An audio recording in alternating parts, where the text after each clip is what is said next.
नमस्कार मित्रों, बहुत बहुत स्वागत है आपके अपने YouTube चैनल आरजीएस में। और हमेशा की तरह आज भी हाजिर हैं डेली करेंट अफेयर के प्रोग्राम की सीरीज को लेकर के। तो आपको बताते चलें कि इस डेली करेंट अफेयर के माध्यम से जो आपके परीक्षा की दृष्टि से बहुत ही महत्वपूर्ण खबरें हो सकती हैं, उन सभी को एमसीक्यू और व्याख्या के माध्यम से आपके सामने लाया जाता है। और इसमें स्टैटिक पार्ट्स को भी जोड़ा जाता है ताकि जब आप एग्ज़ाम हॉल में बैठें तो ज़्यादा से ज़्यादा प्रश्नों को सही कर सकें और अपनी सफलता को सुनिश्चित कर सकें। तो आप सभी को पता ही होगा कि किसी भी एग्ज़ाम में, चाहे वो लोक सेवा आयोग का हो या एक दिवसीय हो या अन्य कोई कॉम्पिटिटिव एग्ज़ाम हो, वहाँ करंट अफेयर की भूमिका महत्वपूर्ण होती है और इसी भूमिका को देखते हुए डेली करंट अफेयर का प्रोग्राम लाया जाता है। तो इन्हीं सब बातों के साथ चलिए हम लोग सेशन की शुरुआत करते हैं और आप हमारे साथ बने रहें, अपनी तैयारी को गति देते रहें। इसके लिए ज़रूरी हो जाता है कि आप जो है इस चैनल को सब्सक्राइब कर लें और अन्य लोगों तक भी इस चैनल को शेयर कर दें। चलिए हम लोग व्याख्या पहले प्रश्न की ओर बढ़े। तो प्रश्न है, पहला प्रश्न आपके लिए, तिरुचेंदूर सुब्रमण्यम स्वामी मंदिर कहाँ स्थित है? Option A Madurai, option B Chennai, option C Thoothukudi और ऑप्शन डी कन्याकुमारी। तो यह जो है थूथुकुडी में अवस्थित है, तमिलनाडु राज्य में पड़ता है और ये सारे तमिलनाडु राज्य के ही स्टेट हैं। चलिए हम लोग व्याख्या को देखें। तो तिरुचेंदूर सुब्रमण्यम स्वामी मंदिर का कुंभाभिषेक हुआ है और इसीलिए चर्चा में है। समारोह 16 वर्षों के लंबे अंतराल के बाद 7 जुलाई 2025 को आयोजित किया गया। समारोह का आयोजन तमिलनाडु सरकार के हिंदू धार्मिक और धर्मार्थ बंदोबस्ती विभाग द्वारा किया गया। अब ये देखिए खूबसूरत सा मंदिर, ठीक है, और यह मंदिर भगवान शिव और पार्वती के पुत्र भगवान मुरुगन को समर्पित है। तो भगवान मुरुगन को समर्पित यह मंदिर है। यह तमिलनाडु के तूतीकोरिन जिले में स्थित है। यह भगवान मुरुगन के 6 पवित्र धामों में से एक है और समुद्र किनारे स्थित एकमात्र मंदिर है। चलिए अगले प्रश्न को देखें। तो निम्नलिखित कथनों पर विचार कीजिए। तो पहला स्टेटमेंट है, हाल ही में राष्ट्रपति द्रौपदी मुर्मू ने डूरंड कप के 133वें संस्करण का शुभारंभ किया। दूसरा स्टेटमेंट है, डूरंड कप की स्थापना 1988 में की गई थी। आपको बताना क्या है, उपर्युक्त में से कौन सा से कथन सही है या सही है? तो ऑप्शन ए कह रहा केवल एक, ऑप्शन बी कह रहा केवल दो, ऑप्शन सी कह रहा एक और दो दोनों, ऑप्शन डी कह रहा न तो एक और न ही दो। तो सही कथन चुनना है। तो यहाँ पर दोनों स्टेटमेंट सही हैं, इसलिए राइट आंसर हमारा सी हो जाएगा। चलिए हम लोग व्याख्या को देखें। तो राष्ट्रपति द्रौपदी मुर्मू ने राष्ट्रपति भवन में आयोजित एक औपचारिक शुरुआत की। समारोह में डूरंड कप टूर्नामेंट 2025 की 3 ट्रॉफियों का अनावरण किया गया और हरी झंडी दिखाकर कार्यक्रम की शुरुआत की गई। प्रमुख बिंदु की बात करें तो अनावरण किए गए कपों में शामिल हैं कौन कौन से? डूरंड कप ट्रॉफी टूर्नामेंट की मूल एवं प्रमुख ट्रॉफी मानी जाती है। राष्ट्रपति कप भारत के राष्ट्रपति की ओर से प्रदान की जाने वाली विशिष्ट ट्रॉफी है। शिमला ट्रॉफी टूर्नामेंट की ऐतिहासिक विरासत का प्रतीक है। यह शिमला ट्रॉफी भी प्रदर्शित की गई। यह ट्रॉफी टूर 5 मेजबान राज्यों पश्चिम बंगाल, झारखंड, असम, मेघालय और मणिपुर के विभिन्न शहरों में आयोजित किया जाएगा। टूर्नामेंट 23 जुलाई 2025 से शुरू होकर 23 अगस्त 2025 को शानदार फाइनल के साथ संपन्न होगा। डूरंड कप की बात करें तो डूरंड कप की स्थापना 1888 में शिमला में सर हेनरी डूरंड द्वारा की गई थी। इसका उद्देश्य फुटबॉल प्रेम को बढ़ावा देना, युवाओं को खेल के प्रति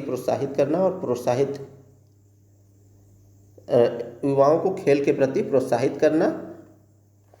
यह एशिया का सबसे पुराना और दुनिया का तीसरा सबसे पुराना फुटबॉल टूर्नामेंट है। तो एशिया का सबसे पुराना है और वो भारत में आयोजित होता है डूरंड कप। भारत में यह ब्रिटिश सेना के लिए आयोजित होता था। इससे यह टूर्नामेंट अब सिर्फ नेता तक सीमित न रहकर राष्ट्रीय और अंतर्राष्ट्रीय स्तर पर एक प्रतिष्ठित प्रतियोगिता बन गया है। टूर्नामेंट की 3 ट्रॉफियाँ होती हैं, Durand cup trophy, Shimla trophy और राष्ट्रपति कप। इस टूर्नामेंट का आयोजन भारतीय सेना के तत्वाधान में होता है और यह सैन्य नागरिक एकता का प्रतीक माना जाता है। चलिए अगले प्रश्न को देखें। तो कोर्टम बेबी या कॉर्टेम बेबी किस बीमारी के इलाज के लिए विकसित की गई है? तो अभी जो है ये किस बीमारी के इलाज के लिए विकसित की गई है? एक तरीके की दवा है, वैक्सीन है, ठीक है। तो ऑप्शन ए कह रहा है डेंगू, मलेरिया, निमोनिया और खसरा। तो ये एक प्रकार की दवा है और किसकी दवा है? मलेरिया की दवा है। ऑप्शन बी हमारा सही हो जाता है। चलिए हम लोग व्याख्या को देखें। तो नई मलेरिया दवा को मिली स्वीकृति नोवार्टिस, यानी इस दवा का नाम क्या है? नोवार्टिस है। और यह जो है स्विट्जरलैंड में कोर्टेम बेबी के लिए अनुमोदन यानी अप्रूवल मिल गया है।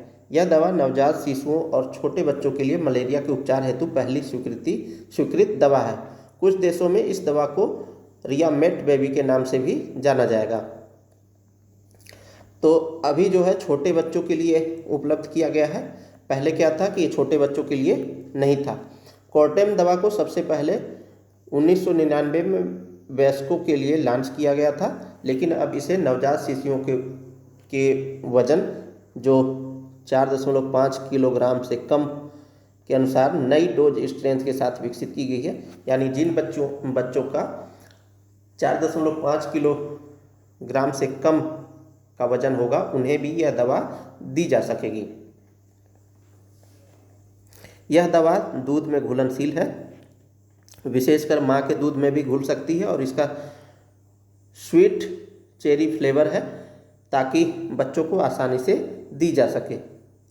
विकास और परीक्षण और प्रभाव से जुड़े तथ्य की बात करें तो अब तक इस आयु वर्ग के लिए कोई स्वीकृत मलेरिया उपचार उपलब्ध नहीं था। यानी जो छोटे बच्चे हैं उनके लिए यह उपचार उपलब्ध नहीं था।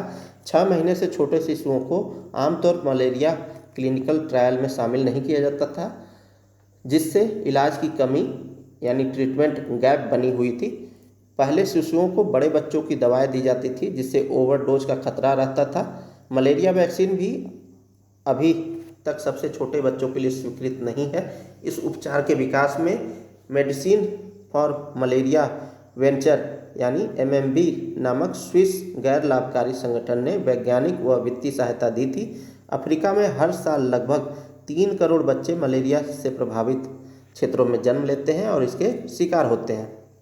चलिए हम लोग अगले प्रश्न को देखें। तो माइक्रोसॉफ्ट ने 25 साल बाद किस देश से अपना परिचालन बंद किया है? Option A Pakistan, option B Bangladesh, option C Bhutan, option D Nepal. तो यह जो है माइक्रोसॉफ्ट ने 25 साल बाद अपनी सेवाएं बंद की है। कहाँ पर बंद की है? तो यह पाकिस्तान से बंद की है। ऑप्शन ए हमारा सही हो जाता है। चलिए हम लोग व्याख्या को देखें। तो वैश्विक प्रौद्योगिकी दिग्गज माइक्रोसॉफ्ट ने अपनी वैश्विक पुनर्गठन योजना के तहत 25 वर्षों बाद पाकिस्तान में अपना परिचालन आधिकारिक तौर पर बंद कर दिया है। कंपनी ने क्लाउड आधारित साझेदार नेतृत्व वाले मॉडल में बदलाव और व्यापक कार्यबल कटौती का हवाला देते हुए इस कदम की घोषणा की है, जिसके तहत वैश्विक स्तर पर लगभग 9100 नौकरियों में कटौती की गई है। माइक्रोसॉफ्ट के पूर्व पाकिस्तान प्रमुख जवाद रहमान ने बंद होने की पुष्टि की और इस निर्णय को पाकिस्तान की चुनौतीपूर्ण आर्थिक स्थिति, राजनीतिक अस्थिरता, उच्च करों की लागत, मुद्रा संबंधी मुद्दों और व्यापार प्रतिबंधों से जोड़ा है। इस बीच पाकिस्तान के पूर्व राष्ट्रपति डॉक्टर आरिफ अलवी ने इस कदम को पाकिस्तान की अर्थव्यवस्था के लिए चिंताजनक संकेत बताया है। उन्होंने 2022 में एक चुके हुए निवेश अवसर को याद किया जब देश में राजनीतिक परिवर्तन के बाद माइक्रोसॉफ्ट के विस्तार की योजना को कथित तौर पर रद्द कर दिया गया था। माइक्रोसॉफ्ट ने पहली बार 7 मार्च 2000 को पाकिस्तान में शुरुआत की थी, जिससे देश के डिजिटल विकास में महत्वपूर्ण भूमिका निभाई थी। विशेषज्ञों का सुझाव है कि कंपनी का बाहर निकलना पाकिस्तान के आर्थिक और राजनीतिक माहौल के बारे में व्यापक चिंताओं को उजागर करता है। अब देखिए, निवेश वहीं होता है जहां राजनीतिक स्थिरता बनी होती है, और पाकिस्तान का हालत देख ही रहे हैं, कितनी बार तख्ता पलट हुआ, सैनिक तख्ता पलट, तो आप सभी को पता ही होगा। चलिए हम लोग अगले प्रश्न की ओर बढ़ें। तो ब्राज़ील ने प्रधानमंत्री नरेंद्र मोदी को कौन सा सर्वोच्च नागरिक सम्मान प्रदान किया है? Option A, national order of the southern cross का grand collar. Option B, order of Rio. Option C, दक्षिणी स्टार पुरस्कार। ऑप्शन डी, वैश्विक नेताओं के लिए सम्मान का क्रॉस। तो यह जो है national order of the southern cross का ग्रैंड कॉलर नामक पुरस्कार से प्रधानमंत्री जी को नवाजा गया है। किसके द्वारा? ब्राज़ील के द्वारा, और ब्राज़ील का यह सर्वोच्च नागरिक सम्मान है। ठीक है, चलिए तो हम लोग व्याख्या को देखें। तो ब्राज़ील ने प्रधानमंत्री मोदी को अपना सर्वोच्च नागरिक सम्मान दिया, Grand Collar of the Nation Order of the southern Cross से सम्मानित किया गया। यह सम्मान उन विदेशी नेताओं को दिया जाता है जिन्होंने ब्राज़ील और उनके देशों के बीच मजबूत संबंधों में योगदान दिया हो। पीएम मोदी ने ब्राज़ील की 4 दिवसीय यात्रा पूरी की, जिससे ग्लोबल साउथ के साथ संवाद और भारत ब्राज़ील रणनीतिक संबंध और भी गहरे हुए। तो अभी जब मोदी जी ब्राज़ील गए थे, ठीक है, 5 से 7 जुलाई के मध्य ब्राज़ील के रियो डी जेनेरियो में 17वां ब्रिक्स सम्मेलन हुआ। उस दौरान मोदी जी 5 देशों की यात्रा पर गए थे, जिसमें घाना गए थे, फिर त्रिनिदाद एंड टोबैगो गए, फिर मॉरिशस गए। ठीक है, उसके बाद जो है ब्रासीलिया गए। ठीक, तो ये सब जगह पर वो गए। तो ये ग्लोबल साउथ के साथ संवाद बढ़ाना चाहते हैं, और इसीलिए यह यात्रा महत्वपूर्ण हो जाती है। चलिए अगले प्रश्न को देखें। तो गिफ्ट सिटी में प्रवेश करने वाला मशरेक बैंक, माफ़ कीजिएगा, मशरेक बैंक किस देश का पहला बैंक है? तो गिफ्ट सिटी आप लोगों को पता होगा कहाँ पर है, गुजरात में। ठीक है, और इसमें मशरेक बैंक ने अपनी उपस्थिति दर्ज की है। तो कहाँ की ये बैंक है?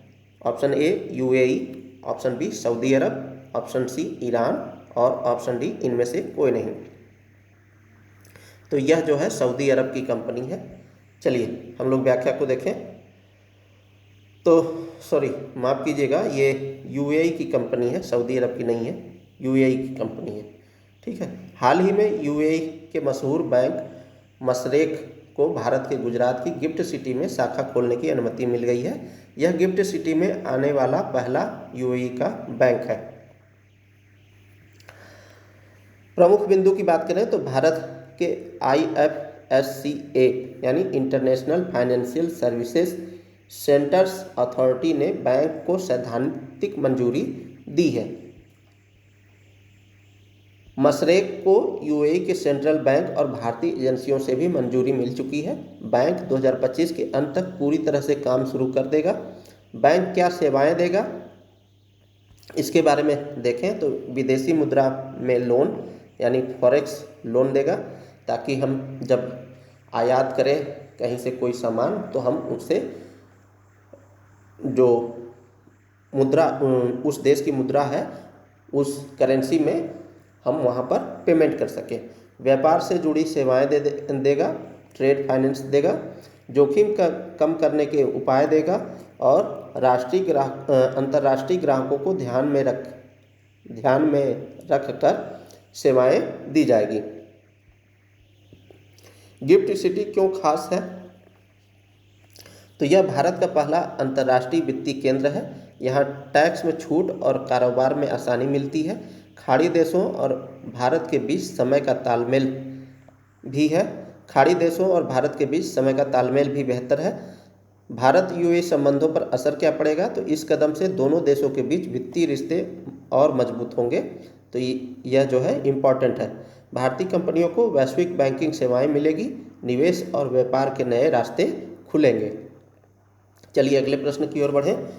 तो हाल ही में ERASR यानी extended range anti submarine rocket का परीक्षण किस नौसेना जहाज से किया गया है? तो option A INS Vikrant, option B INS Arihant, option C INS Kavaratti, option D INS Trikand. तो INS कवरत्ती द्वारा इसका परीक्षण किया गया है। ERASR रॉकेट और परीक्षण से संबंधित प्रमुख तथ्य क्या है, मुख्य तथ्य क्या है? तो ERASR का पूर्ण नाम तो आप लोग जान ही गए होंगे, extended range anti submarine rocket इसका पूरा नाम है। INS कवरत्ती से इसका यूजर ट्रायल 23 जून 2025 से 7 जुलाई 2025 के बीच सफलतापूर्वक किया गया। यह रॉकेट भारतीय नौसेना के स्वदेशी रॉकेट लॉन्चर IRL से दागा जाता है। ERASR को DRDO के पुणे स्थित अर्नामेंट रिसर्च एंड डेवलपमेंट इस्टेब्लिशमेंट ने विकसित किया है। सहयोगी संस्थाएं कौन कौन सी हैं? तो इसमें 2 सहयोगी संस्थाएं हैं, उच्च ऊर्जा सामग्री अनुसंधान प्रयोगशाला और नौसेना विज्ञान एवं प्रौद्योगिकी प्रयोगशाला। तो ये 2 मुख्य सहयोगी संस्थाएं हैं। सुविधाएं और निर्माण भविष्य की योजना की बात करें तो यह रॉकेट पूरी तरह से स्वदेशी है, ठीक है। इसका प्रयोग पनडुब्बी रोधी हमलों के लिए किया जाएगा। ऐसा माना जा रहा है कि जो अगला वार होगा समुद्र के रास्ते से ही होगा, तो यह पनडुब्बी रोधी हमलों के लिए किया जाएगा इसका यूज। और इसमें इलेक्ट्रॉनिक टाइम फ्यूज यानी इलेक्ट्रॉनिक टाइम फ्यूज भी स्वदेशी रूप से विकसित किया जाएगा, यानी यह जो फ्यूज सिस्टम है ये इलेक्ट्रॉनिक रहेगा। कुल 17 रॉकेटों का परीक्षण विभिन्न रेंज पर किया गया और सभी लक्ष्यों को सफलतापूर्वक पूरा किया गया, जिसमें कौन कौन से शामिल हैं? तो रेंज परफॉर्मर यानी दूरी तक कितना जाएगा वो देखा गया, इलेक्ट्रॉनिक फ्यूज की कार्यक्षमता देखी गई, वार हेड की प्रणाली यानी कितना लोड वो लेके जाएगा, ठीक है, तो लोड भी देखा गया। इसके निर्माण में सहयोगी उद्योग हैं भारत डायनेमिक्स लिमिटेड हैदराबाद और solar defence and aerospace limited Nagpur. तो भारत डायनेमिक्स लिमिटेड हैदराबाद और solar defence and aerospace limited Nagpur, ये दोनों प्रमुख सहयोगी उद्योग हैं। चलिए हम लोग अगले प्रश्न को देखें। तो किसे भारत में पहली निजी अंतरिक्ष आधारित इंटरनेट सेवा शुरू करने की अनुमति मिली है?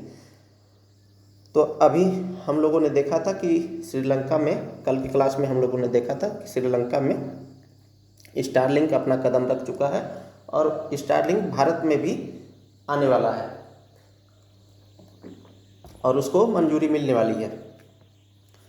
भारत में पहली निजी अंतरिक्ष आधारित इंटरनेट सेवा शुरू करने की अनुमति अभी किसे मिली है, वही प्रश्न है। तो option A Garuda Space, option B Ananth Technologies, option C Dhruva Space और ऑप्शन डी इनमें से कोई नहीं। तो अभी जो है अनंत टेक्नोलॉजीज को मिली है। चलिए हम लोग व्याख्या को देखें। तो हैदराबाद स्थित अनंत टेक्नोलॉजी को भारत की पहली निजी अंतरिक्ष आधारित इंटरनेट सेवा शुरू करने की इन स्पेस से अनुमति मिल गई है। यह सेवा 2028 तक शुरू होने की उम्मीद है। भारत में निजी सैटेलाइट ब्रॉडबैंड का पहला कदम है। अनंत टेक भारत की पहली निजी कंपनी बन गई है जिसे भारतीय निर्मित उपग्रहों के माध्यम से सीधा उपग्रह ब्रॉडबैंड इंटरनेट देने की मंजूरी मिली है। यह सेवा देश के दूर दराज यानी सुदूर जो स्थान है वहाँ पर और साथ ही ग्रामीण इलाकों को हाई स्पीड इंटरनेट से जोड़ने में सहायक होगी। यह उपग्रह भू स्थिर कक्षा यानी जियो स्टेशनरी ऑर्बिट में होंगे, जिससे इंटरनेट सेवा में स्थिरता बनी रहेगी। इन स्पेस की स्वीकृति क्यों महत्वपूर्ण है? तो इन स्पेस यानी Indian National Space Promotion and Authorisation Centre Bharat सरकार का एक निकाय है जो निजी क्षेत्र को अंतरिक्ष क्षेत्र में प्रोत्साहित करता है। इस मंजूरी के साथ भारत ने एक बार फिर निजी क्षेत्र के लिए अंतरिक्ष तकनीकी के दरवाजे खोल दिए हैं। यह स्वीकृति स्टारलिंक, वनवेव, अमेजन, कुइपर जैसी अंतर्राष्ट्रीय कंपनियों को स्थानीय प्रतिस्पर्धा देगी और इससे क्या होगा कि मोनोपोली नहीं बन पाएगी। ठीक है। अनंटेक की रणनीति और निवेश की बात करें तो कंपनी इस परियोजना के लिए 3000 करोड़ से अधिक का निवेश करने की योजना बना रही है। उपग्रह निर्माण कार्य प्रगति पर है और सेवा योजना भी तैयार की जा रही है, यानी लोगों को रोजगार कैसे दिया जाए ये भी तैयारी चल रही है। लॉन्च की सटीक तारीख घोषित नहीं हुई है पर 2028 की समय सीमा रखी गई है। चलिए अगले प्रश्न की ओर बढ़ें। तो हाल ही में भारतीय खगोलविदों ने सूर्य के किस हिस्से में मिनिएचर प्लाज्मा लूप्स की खोज की है? तो जब हम सूर्य का अध्ययन करते हैं, सूर्य में नाभिकीय संलयन की क्रिया होती है और उस दौरान ऊर्जा मुक्त होती है। तो जो सूर्य का सबसे नज़दीकतम क्षेत्र होता है उसे हम क्या बोलते हैं? फोटोस्फीयर। ठीक है, फोटोस्फीयर। उसके बाहर का क्षेत्र जो होता है, ठीक, वो जो है उसे क्या बोलते हैं? क्रोमोस्फीयर।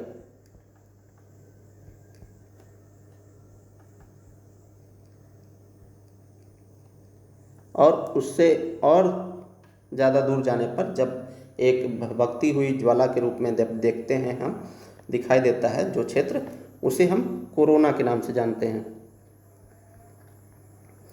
ठीक है। तो अभी जो है भारतीय खगोलविदों ने सूर्य के किस हिस्से में मिनिएचर प्लाज्मा लूप्स की खोज की है? तो क्रोमोस्फीयर की खोज की है और इसकी दूरी 2000 से 3000 तक होती है। ठीक है, किलोमीटर। चलिए हम लोग बात करें तो सूर्य में खोजे गए मिनिएचर प्लाज्मा लूप भारतीय खगोल वैज्ञानिक संस्थान IIA के खगोलविदों ने सूर्य से निकले वायुमंडल के छोटे और अल्पकालिक प्लाज्मा लूप्स की खोज की है। इन मिनिएचर कोरोनल लूप की लंबाई केवल 3000 से 4000 किलोमीटर और चौड़ाई 100 किलोमीटर से कम होती है। ये लूप्स कुछ ही मिनटों के लिए अस्तित्व में रहते हैं, जिससे पहले इनका पता लगाना मुश्किल था। ये लूप्स सूर्य के चुंबकीय ऊर्जा के भंडारण और मुक्त होने की प्रक्रिया को समझने की कुंजी माने जा रहे हैं। इनके सिरों से प्लाज्मा जेट्स फूटते हैं। प्लाज्मा जेट्स क्या है? जब ज्वाला बहुत ज़्यादा निकलती है तो उसे हम प्लाज्मा जेट्स कहते हैं, जो बड़े सौर घटनाओं जैसे सौर फ्लेयर्स और कोरोनल मास इंजेक्शन से मिलते जुलते हैं। कोरोनल मास इंजेक्शन क्या है? तो जब ऐसी स्थिति आ जाए कि बहुत ज़्यादा ऊर्जा मुक्त हो जाए और विस्फोट की स्थिति आ जाए, ये ब्लास्ट कर जाए, उस स्थिति को कोरोनल मास इंजेक्शन कहते हैं। ठीक है। चलिए अगले प्रश्न को देखें। तो भारतीय नौसेना की पहली महिला फाइटर पायलट कौन बनी है? तो नौसेना में बनी है पहली महिला फाइटर पायलट हैं, कौन है? तो सुकन्या सोनोवाल, ऑप्शन बी शक्ति वर्मा, ऑप्शन सी आस्था पुनिया और ऑप्शन डी इनमें से कोई नहीं। तो अभी जो है आस्था पुनिया नौसेना की पहली महिला फाइटर पायलट बन चुकी हैं। चलिए, तो सब लेफ्टिनेंट हैं, किस पोस्ट पर स्थित हैं? सब लेफ्टिनेंट। आस्था पुनिया नौसेना की पहली महिला फाइटर पायलट बनी है। सब लेफ्टिनेंट आस्था पुनिया भारतीय नौसेना की महिला फाइटर पायलट बन गई हैं। इन्होंने बेसिक हाक कन्वर्जन कोर्स पास करने के बाद यह उपलब्धि हासिल की है। 3 जुलाई 2025 को उन्हें और लेफ्टिनेंट अतुल कुमार डुल को विंग्स ऑफ गोल्ड से सम्मानित किया गया। यह सम्मान आइनस डेगा बेस पर रियर एडमिरल जनक बेवली द्वारा प्रदान किया गया। विंग्स ऑफ गोल्ड क्या है? तो यह एक विशेष प्रकार का बैज होता है जो नौसेना के एविएटर्स को दिया जाता है। ठीक है, यह दर्शाता है कि संबंधित अधिकारी ने फ्लाइंग प्रशिक्षण सफलतापूर्वक पूरा कर लिया है और एक योग्य पायलट बन चुका है। भारतीय नौसेना में महिला फाइटर पायलट की नई शुरुआत हुई है। अब तक महिलाओं को केवल हेलीकॉप्टर पायलट या समुद्री टोही विमानों जैसे डोर्नियर तक सीमित रखा गया था। सब लेफ्टिनेंट आस्था पुनिया पहली महिला हैं जो फाइटर जेट्स उड़ाएंगी, जैसे कि मिग-29 के विमान आईएनएस विक्रमादित्य और आईएनएस विक्रांत जैसे विमान वाहक पोतों पर तैनात हैं। महिलाएं और भारतीय नौसेना में उड़ान का सफ़र की बात करें तो 1992 से महिलाएं केवल नौसेना के चिकित्सा विभाग में ही भर्ती होती थी। 2020 में पहली बार महिला पायलटों को डोर्नियर समुद्री टोही विमान उड़ाने की जिम्मेदारी दी गई थी। लेफ्टिनेंट दिव्या शर्मा, लेफ्टिनेंट शुभांगी स्वरूप, लेफ्टिनेंट शिवांगी 2024 में सब लेफ्टिनेंट अनामिका बी राजीव बनी नौसेना की पहली महिला हेलीकॉप्टर पायलट थी।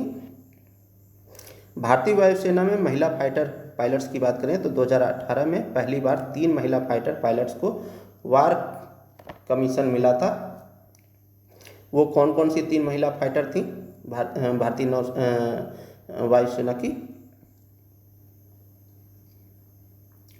तो वो 3 महिलाएं थी मोहना सिंह जो राजस्थान की हैं, भावना कंठ और अवनी चतुर्वेदी ने 2018 में मिग-21 में पहली सफल एकल उड़ान भरी थी। इन तीनों को भारतीय वायुसेना में शामिल किया गया था। विंग कमांडर नम्रता चंडी बनी सियाचिन पर उड़ने वाली पहली महिला हेलीकॉप्टर पायलट 2001 में। और आईएनएस डेगा बेस एक महत्वपूर्ण नौसेना अड्डा है। आईएनएस डेगा विशाखापत्तनम आंध्र प्रदेश में स्थित एक नौसेना एयरबेस है। तो आईएनएस डेगा बेस के भी बारे में देख लिया। और आईएनएस डेगा बेस को 1991 में एडमिरल एल रामदास द्वारा कमीशन किया गया था। चलिए अगले प्रश्न को देखें हम लोग। तो राष्ट्रीय अनुसूचित जाति आयोग के संदर्भ में निम्नलिखित कथनों पर विचार कीजिए। तो यहाँ कथनों होगा, ठीक है। वॉइस टाइपिंग में कभी कभी एरर हो जाता है। तो चलिए हम लोग देखें। तो पहला स्टेटमेंट है, अनुसूचित जातियों के शोषण के विरुद्ध सुरक्षा उपाय प्रदान करना, उनके सामाजिक, शैक्षणिक, आर्थिक एवं सांस्कृतिक हितों को बढ़ावा देने के साथ उनकी रक्षा करना है, ठीक है। दूसरा स्टेटमेंट कह रहा है यह एक संवैधानिक निकाय है। तो उपयुक्त में से कौन सा से कथन सही है? तो ऑप्शन ए केवल 1, ऑप्शन बी केवल 2, ऑप्शन सी 1 और 2 दोनों, ऑप्शन डी ना तो 1 और ना ही 2। तो यहाँ पर ये दोनों स्टेटमेंट सही हैं, क्योंकि यहाँ पर राष्ट्रीय अनुसूचित जाति आयोग का उद्देश्य अनुसूचित जातियों के शोषण के विरुद्ध सुरक्षा उपाय प्रदान करना, उनके सामाजिक, शैक्षणिक, आर्थिक एवं सांस्कृतिक हितों को बढ़ावा देने के साथ उनकी रक्षा करना है। तो पहला स्टेटमेंट सही है। यह एक संवैधानिक निकाय है, ये भी सही है, क्योंकि भारतीय संविधान का आर्टिकल 338 जो है यह प्रावधान करता है कि एक राष्ट्रीय अनुसूचित जाति आयोग गठित की जाए। और यह भी यह चर्चा में क्यों है? तो इस आयोग ने, राष्ट्रीय अनुसूचित जाति आयोग ने अपनी रिपोर्ट राष्ट्रपति को सौंपी है, इसलिए यह चर्चा में है और करंट का मुद्दा है। चलिए, तो यह एक संवैधानिक निकाय है। उद्देश्य क्या है? तो अनुसूचित जातियों के शोषण के विरुद्ध सुरक्षा उपाय प्रदान करना, उनके सामाजिक, शैक्षणिक, आर्थिक एवं सांस्कृतिक हितों को बढ़ावा देने के साथ उनकी रक्षा करना है। इसके इतिहास की बात करें तो विशेष पदाधिकारी इसमें नियुक्त किए जाते थे। प्रारंभ में संविधान में अनुच्छेद 338 के तहत एक विशेष अधिकारी की नियुक्ति होती थी, यानी एकल बॉडी होती थी।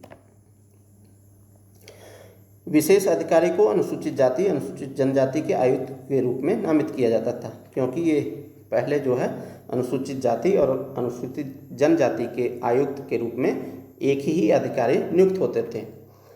फिर क्या हुआ? 65वां संविधान संशोधन हुआ 1990 में। इसके तहत 338 में, यानी अनुच्छेद 338 में संशोधन किया गया। एक सदस्यीय प्रणाली के स्थान पर एससी और एसटी के लिए बहुसदस्यीय राष्ट्रीय आयोग स्थापित किया गया। उसके बाद आता है 89वां संवैधानिक संशोधन अधिनियम, यानी 89th कॉन्स्टिट्यूशनल अमेंडमेंट एक्ट 2003 का, इसमें अनुच्छेद 338 में संशोधन फिर से किया गया और SC और ST के लिए तत्कालीन राष्ट्रीय आयोग को वर्ष 2004 से 2 अलग अलग आयोग गठित किया गया। यानी SC के लिए अलग आयोग होगा और ST के लिए अलग आयोग होगा। अनुच्छेद 338 के अंतर्गत राष्ट्रीय अनुसूचित जाति आयोग NC/SC और अनुच्छेद 338 के अंतर्गत राष्ट्रीय अनुसूचित जनजाति आयोग यानी NC/ST के गठन का प्रावधान किया गया। और यह 338 जो संविधान का आर्टिकल है, अनुच्छेद है, वो किसके तहत जोड़ा गया? तो 89वें संविधान संशोधन अधिनियम 2003 के तहत। ठीक है। संरचना की बात करें तो राष्ट्रीय अनुसूचित जाति आयोग में 1 अध्यक्ष, 1 उपाध्यक्ष और 3 अतिरिक्त सदस्य शामिल होते हैं। तो कुल 5 मेंबर्स की बॉडी होती है। राष्ट्रपति इन पदों की नियुक्ति करते हैं और किसकी सिफारिश पर? तो केंद्रीय मंत्रिमंडल की सिफारिश पर इनकी नियुक्ति होती है। उनकी सेवा की शर्तें एवं कार्यकाल भी राष्ट्रपति द्वारा निर्धारित किया जाता है। यानी कितने साल और क्या क्या शर्तें होंगी ये भी राष्ट्रपति निर्धारित करते हैं। इनका कार्य क्या होता है? तो अनुसूचित जाति के लिए संवैधानिक तथा अन्य कानूनी सुरक्षा उपायों से संबंधित सभी मामलों की जांच और निगरानी करना और साथ ही उनके कामकाज का मूल्यांकन भी करना। अनुसूचित जाति के अधिकारों एवं सुरक्षा उपायों से वंचित होने से संबंधित विशिष्ट शिकायतों की जांच करना इनका कार्य होता है। चलिए अगले प्रश्न को देखें। तो शत्रु संपत्ति अधिनियम किस वर्ष पारित हुआ? तो ये मामला क्यों चर्चा में है? तो अभी एक प्रसिद्ध जो अभिनेता हैं सैफ अली खां, उनकी संपत्ति को ये शत्रु संपत्ति अधिनियम के तहत जो है लाया जा रहा है, इसलिए चर्चा में है। तो option A 1947, option B 1956, option C 1968, option D 1972। तो यह अधिनियम कब पारित हुआ था? 1968 में। चलिए हम लोग व्याख्या को देखें। तो शत्रु संपत्ति अधिनियम 1968, मध्य प्रदेश हाईकोर्ट ने एक अभिनेता की उस याचिका को खारिज कर दिया जिसमें सरकार द्वारा उनकी संपत्ति को शत्रु संपत्ति अधिनियम 1968 के तहत अधिसूचित करने पर आपत्ति जताई गई थी। ठीक है। शत्रु संपत्ति अधिनियम 1968 के बारे में बात करें तो इसमें शत्रु को ऐसे देश और उनके नागरिकों के रूप में परिभाषित किया गया है जिसने भारत पर आक्रमण किया है, जैसे पाकिस्तान और चीन। ठीक है। भारत में शत्रु संपत्ति से आशय उस संपत्ति से है जो वर्तमान में शत्रु देश या शत्रु देश के नागरिक या शत्रु देश की कंपनी के स्वामित्व में हो या उनकी ओर से किसी और के संरक्षण में हो या प्रतिबंधित की जा रही हो। यह कानून ऐसी संपत्तियों को भारत के लिए शत्रु संपत्ति के अभिरक्षक यानी केंद्रीय गृह मंत्रालय को सौंप देता है। अधिनियम में 2017 के संशोधन द्वारा शत्रु की परिभाषा का विस्तार करते हुए इसमें निम्नलिखित को शामिल किया गया। शत्रु देश का कानूनी उत्तराधिकारी या वारिस, चाहे वह भारत का नागरिक हो या न हो या किसी ऐसे देश का नागरिक हो जो शत्रु देश का न हो। ऐसा व्यक्ति जो पहले शत्रु देश का नागरिक था लेकिन बाद में उन्होंने किसी अन्य देश की नागरिकता ले ली हो, वो भी शत्रु देश में आएंगे। चलिए अगले प्रश्न को देखें। तो राष्ट्रीय नीति आयोग द्वारा जारी SDG इंडिया इंडेक्स 2023-24 के अनुसार उत्तर प्रदेश ने किस श्रेणी में स्थान बनाया है? तो SDG इंडिया कौन जारी करता है? नीति आयोग। ठीक है। और ये इस वर्ष जो जारी हुआ है, ये जो रिपोर्ट आई है ये दूसरा संस्करण है। और कल के क्लास में हम लोगों ने देखा था, मिजोरम के बारे में पढ़ा था, ठीक है, जाना था। और आज हम उत्तर प्रदेश के बारे में जानेंगे क्योंकि उत्तर प्रदेश स्टेट PCS के लिए इम्पॉर्टेंट प्रश्न हो जाता है। तो किस श्रेणी में अपना स्थान बनाया है? Option A performer, option B front runner, option C पिछड़ा और ऑप्शन डी इनमें से कोई नहीं। तो यह जो है फ्रंट रनर में स्थान बनाया है। चलिए हम लोग व्याख्या को देखें। तो उत्तर प्रदेश ने सतत विकास लक्ष्यों यानी SDG के राष्ट्रीय सूचकांक में शानदार प्रगति करते हुए 29वें स्थान से 18वें स्थान पर छलांग लगाई है। तो अभी इस वर्ष कौन से स्थान पर है? 18वें स्थान पर है उत्तर प्रदेश की स्थिति। पिछले वर्ष कितनी थी? 19वें स्थान पर, यानी 11 स्थान छलांग लगाया है। यह जानकारी मुख्यमंत्री योगी आदित्यनाथ ने मंगलवार को एक उच्च स्तरीय समीक्षा बैठक के दौरान दी। मुख्यमंत्री ने इसे न सिर्फ आंकड़ों की उपलब्धि बल्कि सामाजिक परिवर्तन और अंतिम व्यक्ति तक पहुंचने वाली योजनाओं का प्रमाण बताया है। 2018 से 19 से 2023-24 तक यूपी की विकास यात्रा की बात करें तो राष्ट्रीय नीति आयोग द्वारा जारी एसडीजी इंडिया इंडेक्स 2023-24 के अनुसार उत्तर प्रदेश ने 2018-19 में 42 अंकों के साथ परफॉर्मेंस श्रेणी में जगह बनाई थी। ठीक है, तो उस समय जब ये बीजेपी गवर्नमेंट आई थी उस समय क्या स्थिति थी? तो परफॉर्मेंस श्रेणी में जगह बनाई थी, जबकि अब 25 अंकों की बढ़ोतरी के साथ 67 अंकों पर पहुंचकर प्रदेश फ्रंट रनर राज्यों की श्रेणी में शामिल हो गया है। यह छलांग देश में किसी भी राज्य द्वारा हासिल की गई अब तक की सबसे बड़ी प्रगति मानी जा रही है। मुख्यमंत्री योगी आदित्यनाथ जी ने क्या कहा इस अवसर पर? तो मुख्यमंत्री योगी आदित्यनाथ ने कहा कि यह केवल स्कोर की बात नहीं है, बल्कि यह साबित करता है कि हमारी योजनाएं समाज के अंतिम व्यक्ति तक पहुंच रही हैं और उनकी जिंदगी में बदलाव ला रही है। उन्होंने कहा कि इस सफलता के पीछे नीतिगत स्पष्टता, जन कल्याणकारी योजनाओं का प्रभावी क्रियान्वयन और व्यापक जन सहभागिता जैसे कारक हैं। इन योजनाओं ने महत्वपूर्ण भूमिका निभाई है। मुख्यमंत्री ने जिन योजनाओं को इस सफलता का आधार बताया उनमें प्रमुख हैं हर घर जल, हर घर बिजली, कन्या सुमंगला योजना, पोषण अभियान, मुख्यमंत्री आरोग्य योजना, मिशन शक्ति, प्रधानमंत्री आवास योजना, मिशन कायाकल्प, वन डिस्ट्रिक्ट वन प्रोडक्ट। तो देखिए यहाँ पर जो है आपके एग्ज़ाम की दृष्टि से ये प्रमुख योजनाएं जो है इम्पॉर्टेंट हो जाती हैं, और आप यदि सीरियस एस्पिरेंट्स हैं तो आप जो है इन योजनाओं के बारे में कम से कम 100 शब्दों में 125 शब्दों में आप जानकारी इकट्ठा कर लें। साथ ही साथ कमेंट बॉक्स में बताइएगा कि ये योजनाएं कब लॉन्च की गई थी, किस वर्ष लॉन्च की गई थी। ठीक है, और इसका नोडल मंत्रालय कौन कौन सा है। ठीक है, तो ये आपका होमवर्क है। चलिए हम लोग आगे की ओर बढ़ें। तो इन योजनाओं ने शिक्षा, स्वास्थ्य, पोषण, महिला सशक्तिकरण और बुनियादी सुविधाओं के क्षेत्र में जमीनी बदलाव लाने का काम किया है। बेटियों की शिक्षा और महिला सुरक्षा पर जोर दिया गया है। मुख्यमंत्री ने मिशन शक्ति और प्राथमिक स्कूलों में मूलभूत सुविधाओं के विस्तार की सराहना करते हुए कहा कि इससे समाज में सामाजिक चेतना और महिला सुरक्षा की दिशा में बड़ा बदलाव आया है।